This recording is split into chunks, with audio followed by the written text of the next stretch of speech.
Hello friends, I am Deepak Sawant. Welcome you to my channel Biology by Deepak Sawant. Friends, आज हम standard 12th biology chapter organism and population, उसमें आज जो हम topic के जो एमसीक्यू कर रहे हैं वो टॉपिक है हमारा response to abiotic factors and adaptation. Response to abiotic factors and adaptation. So friends, आज हम कुछ एमसीक्यू करने वाले इस चैप्टर के जो बहुत इंपॉर्टेंट एमसीक्यू है, जो नीट के एग्जाम में काफी बार पूछे गए हैं. क्योंकि यहाँ पे आज जो हम एमसीक्यू करेंगे so they are only for NEET exam, और ये नीट एग्जाम में पूछे गए हैं और इनकी पूछे जाने की प्रोबेबिलिटी बहुत ज्यादा है फ्रेंड्स. ओके, सो अगर रिस्पॉन्स टू एबायोटिक फैक्टर्स, मतलब कि जो हमारा टॉपिक है आज का वो है हमारा response to abiotic factors and adaptation.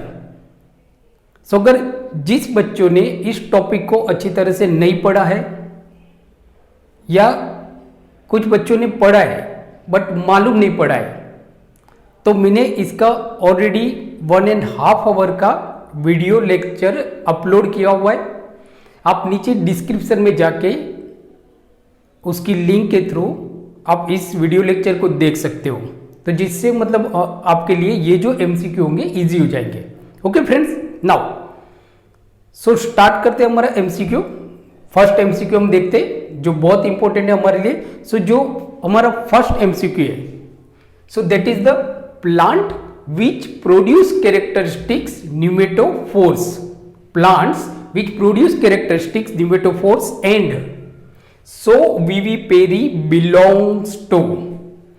मतलब के प्लांट जिसके पास कैरेक्टरिस्टिक्स होते हैं न्यूमेटोफोर्स एंड सो, और जो विविपेरी शो करता है बिलोंग्स टू. तो ये जो प्लांट होगा ये किससे बिलोंग्स करेगा?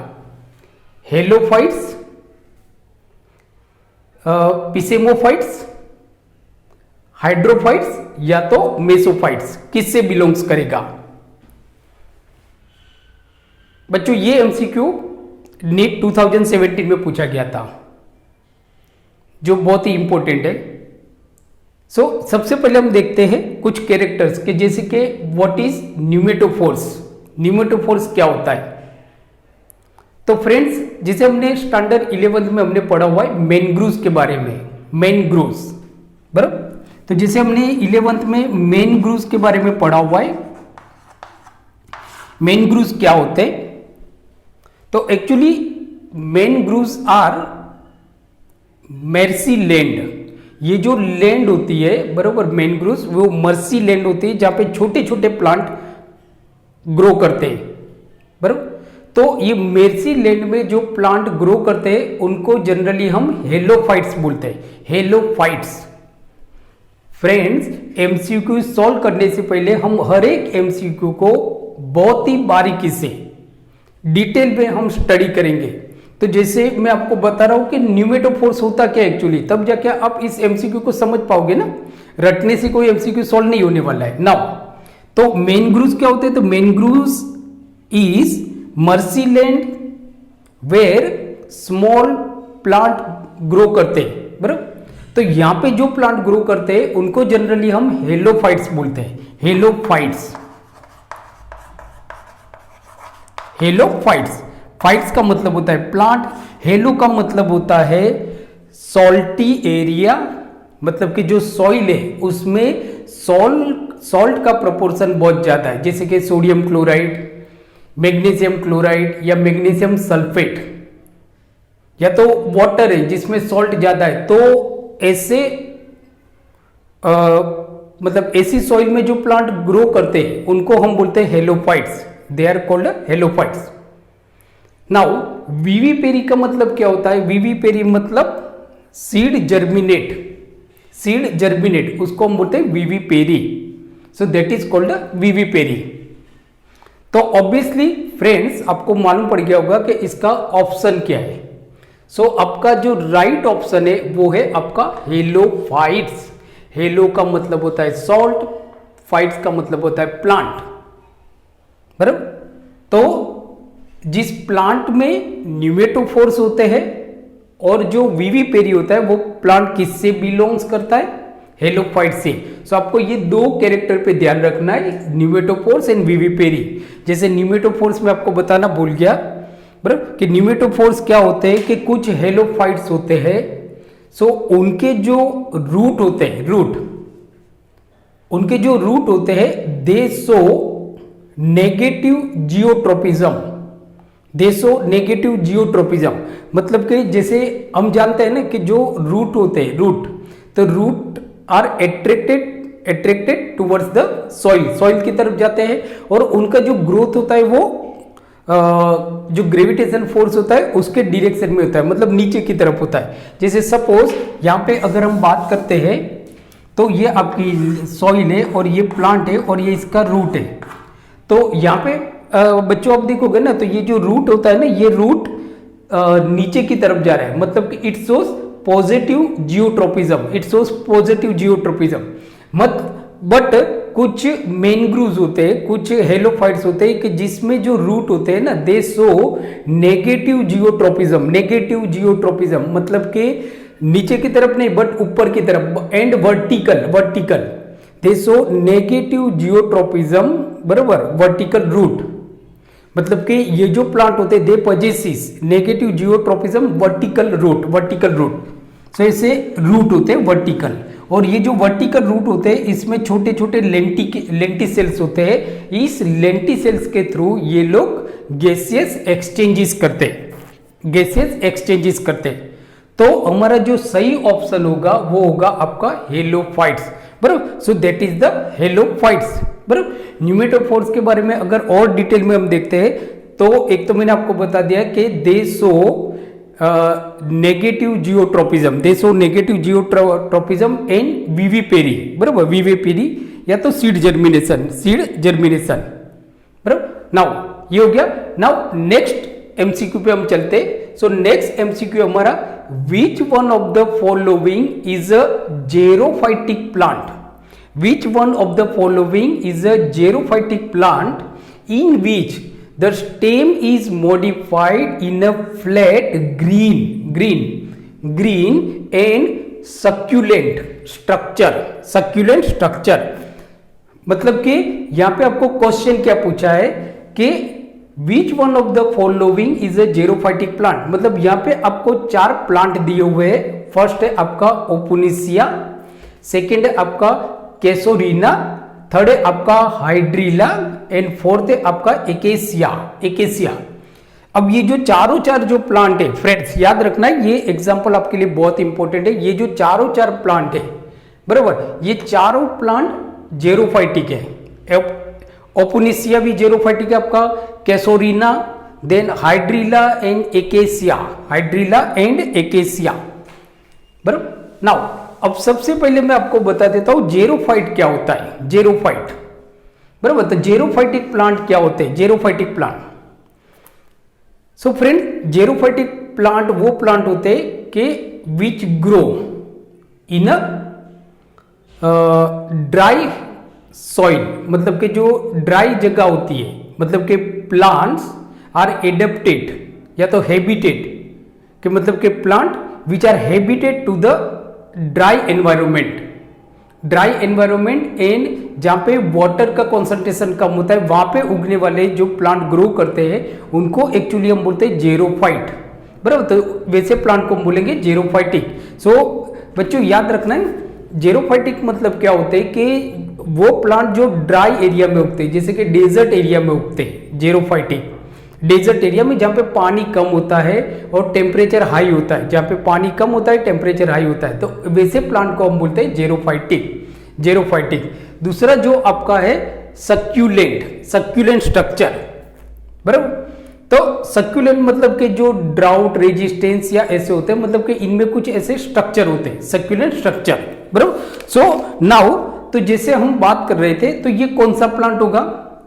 तो लाइक जैसे आपका ओपुनिसिया होगा या कैसोरीना होगा या हाइड्रीला होगा या एकेसिया हो गया, बट याद रखना है यहाँ पे आपको क्या पूछा है कि ऐसा कौन सा जेरोफाइटिक प्लांट है। ये चारों चार आपके है तो जेरोफाइटिक, बट ऐसा कौन सा जेरोफाइटिक प्लांट है कि जिसका स्टेम मॉडिफाइड हो जाता है। जनरली हम देखते हैं ना जो स्टेम होते हैं, so generally stems are woody होते हैं, बट कुछ ऐसे भी जेरोफाइटिक होते हैं कि जो अपने स्टेम को मॉडिफाइड कर लेते हैं, अपने स्टेम को मॉडिफाई कर लेते हैं और स्टेम ग्रीन हो जाता है और ये स्टेम फोटोसिंथेटिक करता है, ये स्टेम फोटोसिंथेटिक प्रोसेस करता है।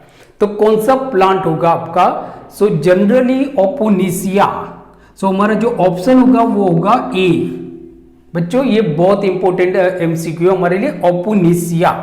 सो ओपोनिसिया एक जेरोटिक प्लांट है, जेरोफाइट है, जो ड्राई हैबिटेट में उगता है, जहां पे पानी कम होता है, टेम्परेचर ज्यादा होता है, ऐसे एनवायरनमेंट में ये उगता है। ये जो ओपोनिसिया होता है, बराबर, इसके जो लीव्स होते हैं, फ्रेंड्स याद रखना है कि ओपोनिसिया हैज अ फ्लेसी ऑर्गन। ओपोनिसिया आप देखोगे ना तो it has a fleshy organ in which large amount of water is store. मतलब कि ओपोनिसिया के आप जो ऑर्गन देखोगे ना वो फ्लेसी ऑर्गन होता है जिसमें बहुत सारा पानी स्टोर किया होता है।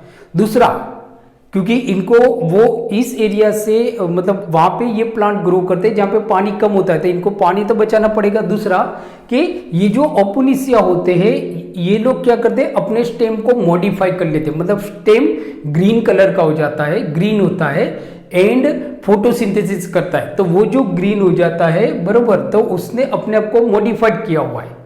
तो ये हो जाएगा आपका ओपोनिसिया। मॉडिफाइड इसके लिए किया हुआ है क्योंकि उसको जेरोफाइटिक रीजन में सरवाइव करना है, जेरोफाइटिक रीजन में उसको सरवाइव करना है। ओके फ्रेंड्स, सो याद रखना है आपको, ओपोनिसिया इसका सही एग्जाम्पल आएगा। नाउ अब जैसे हम देखते हैं, जैसे मैंने आपको बताया कि यहाँ पे ओपोनिसिया, तो ओपोनिसिया ने क्या किया है कि अपने जो स्टेम है उसको मॉडिफाइड कर दिया फ्लैट ग्रीन। मतलब कि ओपोनिसिया मॉडिफाई इट्स स्टेम, बराबर, मॉडिफाइड इट्स स्टेम इन फ्लैट ग्रीन बन जाता है, बराबर। तो ये जो ओपोनिसिया ने अपने जो स्टेम है उसको मॉडिफाइड कर लिया है, तो इस कंडीशन को हम बोलते हैं, मतलब कि इसके लिए opuntia is also called phylloclades. Opuntia is also called a फिलोक्लेड्स।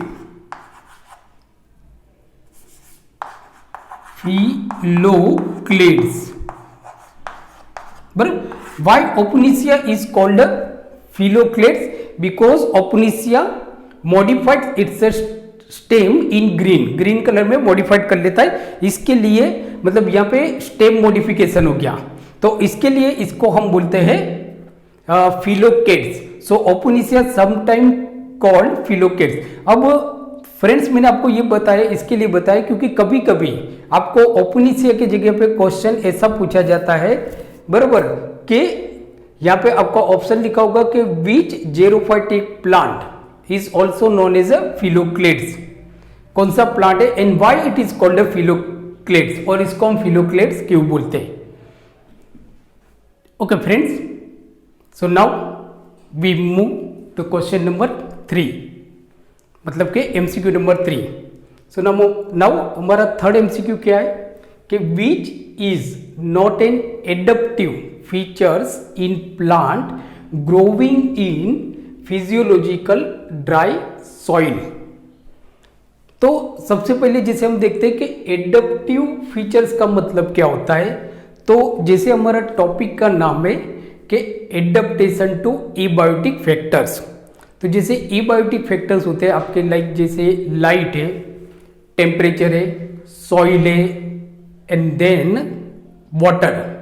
तो ये एबायोटिक फैक्टर्स होते हैं, और ये जो एबायोटिक फैक्टर्स होते हैं they influence the life of an organism की लाइफ को ये बहुत ज्यादा इन्फ्लुएंस करते हैं।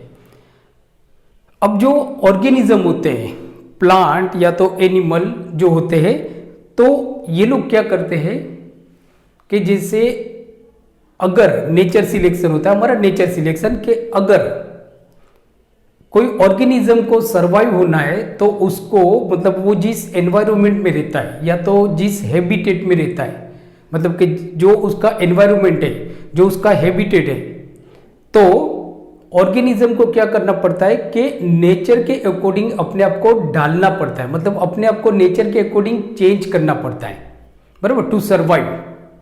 That is called natural selection because environment can not change but organism has to change according to the environment to survive होने के लिए। सो ये जो ऑर्गेनिज्म होते हैं अपने अंदर कुछ फिजियोलॉजिकल या तो बिहेवियरल चेंजेस करते हैं, फिजियोलॉजिकल या तो बिहेवियरल चेंजेस करते हैं to survive in a particular environment, बराबर। So that is called adaptation. तो आप देखते हो ना, एडेप्टेशन प्लांट के अंदर भी पाया जाता है, मतलब प्लांट भी अपने आप को कुछ मॉडिफाइड करते हैं। जैसे कुछ प्लांट होते हैं जो हाइड्रोफाइट्स होते हैं कि मतलब कि जो पानी में रहते हैं, तो इन्होंने मतलब ये लोग अपने अंदर कुछ मॉडिफाइड करते हैं जिससे then they can live in a water में वो सर्वाइव कर सके। वैसे ही जो एनिमल होते हैं वो भी अपने अंदर कुछ एडेप्टेशन करते हैं, सो जिसको हम बोलते हैं एडेप्टेशन इन एनिमल, तो दैट इज कॉल्ड एडेप्टिव, बराबर, एडेप्टिव। नाउ अब यहाँ पे आपको क्वेश्चन क्या पूछा गया कि which is not N adaptive features in plant growing in physiological dry soil. अब दूसरा यहाँ पे वर्ड्स बच्चों जैसे हम देखते हैं कि ड्राई सॉइल का मतलब क्या होता है, सूखी जगह, सूखी मिट्टी जहाँ पे पानी कम है, टेम्परेचर ज्यादा है। तो इसमें से कौन से प्लांट है, बराबर, इसमें से कौन से प्लांट है कि which is not N adaptive features in a plant, मतलब कि ये जो चार है ना, तो ये चार में से 3 एडेप्टिव फीचर्स है जो प्लांट ने अपने अंदर एडेप्ट किया हुआ है, प्लांट ने अपने अंदर एडेप्ट किया है to survive in a dry soil, बराबर। बट कौन सा कोई एक ऑप्शन जो है ना वो मतलब कि एडेप्टिव फीचर्स नहीं है, वो एडेप्टिव फीचर्स है। तो जैसे हम ऑप्शन देखते हैं न्यूमेटोफोर्स, ऑप्शन हम देखते हैं pneumatophores, vivipary, sunken stomata and D है हमारा कंडक्टिव टिश्यू रूडिमेंट्री, मतलब कि कौन सा है जो एडेप्टिव फीचर्स नहीं है, एडेप्टिव फीचर्स आपका नहीं है। सो दैट इज जो आपका ऑप्शन आएगा वो है आपका sunken stomata. So that is a sunken stomata, okay, sunken stomata is a option जो एडेप्टिव फीचर्स नहीं है। नाउ नेक्स्ट एमसीक्यू में हम चलते हैं कि कैक्टासी स्टोर्स वाटर इन लीव्स। जो कैक्टासी होते हैं मतलब कि कैक्टस, सो कैक्टस क्या करते हैं कि अपने जो लीव्स होते हैं उसके अंदर पानी को स्टोर करते हैं, बराबर। So Cactaceae stores water in leaves, so it implies, तो ये क्या बताता है, जो कैक्टसी होते हैं वो अपने लीव्स के अंदर पानी को स्टोर करते हैं, तो ये क्या बताता है, बराबर। तो ऑप्शन है आपका जैसे कि इफीमिरल्स, मतलब जिनको हम इफीमिरल्स बोलते हैं, ड्राउट रेजिस्टेंस, एन्युअल्स या नॉन सक्यूलेंट्स, बराबर। तो यहां पे हमारा राइट ऑप्शन आएगा ड्राउट रेजिस्टेंस। जो कैक्टस होते हैं फ्रेंड्स, कैक्टस, तो कैक्टस के जो लीव्स होते हैं, कैक्टासी मतलब कैक्टस, तो कैक्टस के जो लीव्स होते हैं सो ये फ्लेसी होते हैं, मतलब के ऑर्गन जो होते हैं वो फ्लेसी होते हैं, store large amount of water. So that is आपका सही ऑप्शन है ड्राउट रेजिस्टेंस, कि अगर पानी कम हो तो भी ये लोग अपनी बॉडी को रेजिस्ट कर सकते हैं and thus they can live in environment where water is मतलब कि there is a scarcity of water, पानी की कमी होती है। नाउ नेक्स्ट जो हमारा है वो है कि plant that grow in sandy soil, रेत में उगने वाले, so plant that grow in sandy soil are known as, उनको हम क्या बोलते हैं, जो सैंडी सॉइल में उगते हैं उन प्लांट को हम क्या बोलते हैं। ऑप्शन है हमारा हेलियोफाइट्स, पिसेमोफाइट्स, सायोफाइट्स एंड मेसोफाइट्स। तो जो प्लांट सैंडी सॉइल में उगते हैं मतलब कि ग्रो करते हैं उनको हम बोलते हैं पीसेमोफाइट्स। सो हमारा राइट ऑप्शन होगा psammophytes. So right option is psammophytes. Okay friends, now friends our next question is organism capable of maintaining constant body temperature are called। मतलब कि कुछ ऐसे ऑर्गेनिज्म होते हैं जो अपना बॉडी टेम्परेचर कांस्टेंट रखते हैं, मेंटेन रखते हैं। उन ऑर्गेनिज्म को हम क्या बोलते हैं? तो ऑप्शंस आर स्टेनोथर्मल।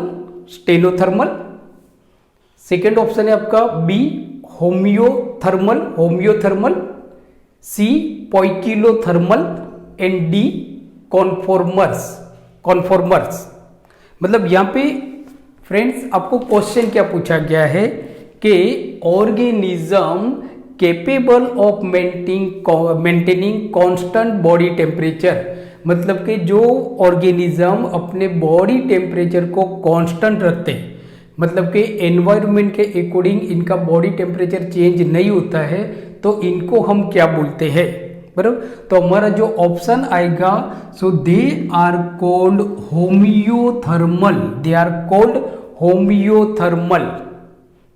होमियोथर्मल। ऐसे ऑर्गेनिज्म होते हैं जो अपने बॉडी टेम्परेचर को कांस्टेंट रखते हैं, मेंटेन रखते हैं। मतलब एक्सटर्नल एनवायरनमेंट में चेंजेस होता है तो इनके इंटरनल एनवायरनमेंट में कुछ भी चेंजेस नहीं होता है, तो ऐसे ऑर्गेनिज्म को हम बोलते हैं homeothermal. So they are called homeothermal. सो अगर डीप में देखा जाए फ्रेंड्स, तो होमियोथर्मल्स आर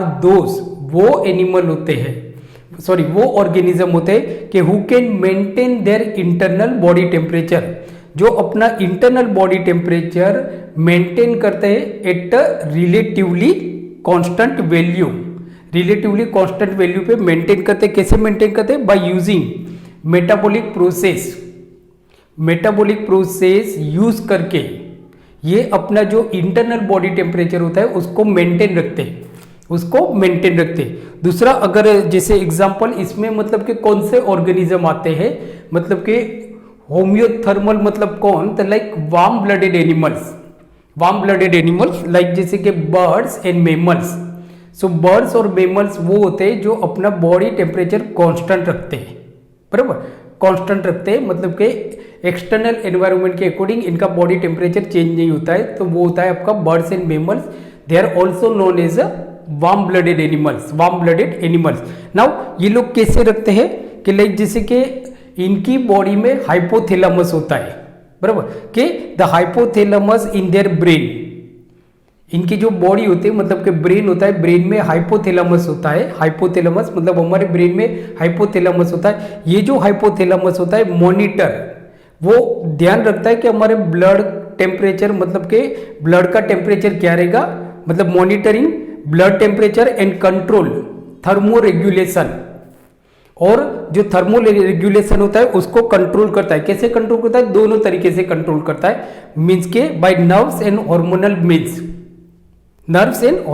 मीन्स। दूसरा कि this produce both short term, like जैसे कि कभी कभी हमको सीवरिंग होती है, बहुत ज़्यादा ठंडी होती है ना, तो हमारी बॉडी का टेम्परेचर बढ़ाने के लिए, बराबर, मतलब कि लाइक जैसे हमारे बॉडी का टेम्परेचर डाउन हो गया बट उसको मेंटेन रखना पड़ता है, तो हम सीवरिंग करते हैं, शॉर्ट टर्म सीवरिंग, ठंडी ऐसे द्रूजते हैं ना, बराबर। और जो गर्मी होते हैं तो गर्मी में टेम्परेचर बाहर टेम्परेचर बहुत बढ़ जाता है, एक्सटर्नल एनवायरनमेंट में टेम्परेचर बहुत बढ़ जाता है, तो हमारी बॉडी पर्सपिरेशन करती है, पसीना निकालती है, और इस तरह से टेम्परेचर मेंटेन रहता है, और इस तरह से टेम्परेचर को मेंटेन रखते हैं, बराबर। एंड लॉन्ग टर्म एडजस्टमेंट भी कभी कभी करते हैं according to the seasonal changes in climate में अगर सीजनल चेंजेस होता है तो लॉन्ग टर्म एडजस्टमेंट भी करते हैं। नाउ सेकेंड एमसीक्यू हम देखते हैं, वो है हमारा the stage of suspended development shown by zooplanktons, जो लेक और वहां पे पाए जाते हैं, जो तालाब होते हैं, लेक होते हैं, उसमें जू प्लैंक्टन्स पाए जाते हैं, बराबर। तो the stage of suspended development shown by zooplankton is called, उसको क्या बोलते हैं, मतलब कि ये जो जू प्लैंकटन्स होते हैं बराबर, तो उसको हम क्या बोलते हैं, डेसिकेशन, डाइपोस, हाइबरनेशन, होम्योस्टेसिस या तो एस्टिवेशन, क्या बोलते हैं। जो जू प्लैंकटन्स होते हैं तो इनमें एक स्टेज होता है जहां पे ये अपना डेवलपमेंट स्टॉप कर देते हैं, उस स्टेज को हम क्या बोलते हैं, तो हमारा राइट ऑप्शन आएगा डाइपोस, राइट ऑप्शन हमारा आएगा डाइपोस बराबर। सो राइट ऑप्शन इज डाइपोस। नाउ अगर डीप में हम देखें तो क्या होता है कि environment keep changing with time, जैसे जैसे टाइम जाता है वैसे वैसे एनवायरमेंट चेंज होते रहता है, एंड दीज चेंजेस में be unfavourable for an organism. तो ये जो एनवायरमेंट जो चेंज करता है तो कभी कभी क्या होता है कि ये जो चेंज होता है ये ऑर्गेनिज्म के लिए अनफेवरेबल होता है, अनफेवरेबल, जैसे कि एक्सट्रीम हीट, बहुत ज्यादा गर्मी होना, ये भी ऑर्गेनिज्म के लिए अनफेवरेबल होता है, या तो एक्सट्रीम कोल्ड, बहुत ज्यादा ठंडी होना, ये भी ऑर्गेनिज्म के लिए अनफेवरेबल कंडीशन होती है। इस कंडीशन में क्या करते हैं कि कुछ ऑर्गेनिज्म माइग्रेट कर लेते हैं यहाँ से एक जगह से, जब अनफेवरेबल कंडीशन होती है तो वो लोग एक जगह से दूसरी जगह चले जाते हैं जहाँ पे फेवरेबल कंडीशन होते हैं, जैसे कि birds of Siberia. So Siberia region में जो बर्ड्स होते हैं तो वहाँ पे जब बहुत ठंडी पड़ती है तो वो लोग राजस्थान माइग्रेट हो जाते हैं, राजस्थान, एंड देन वापस साइबेरिया में फेवरेबल कंडीशन हो जाती है, वो वापस राजस्थान से साइबेरिया चले जाते हैं। टू वे मूवमेंट बराबर ये होता है। नाउ कुछ ऐसे होते हैं कि जो डॉर्मेंसी में चले जाते हैं, डॉर्मेंट कंडीशन में, लाइक जैसे कि एस्टिवेशन एंड हाइबरनेशन, जैसे हम देखते हैं ना हाइबरनेशन जिसको हम बोलते हैं विंटर स्लीप, और एस्टिवेशन मतलब कि समर स्लीप बराबर।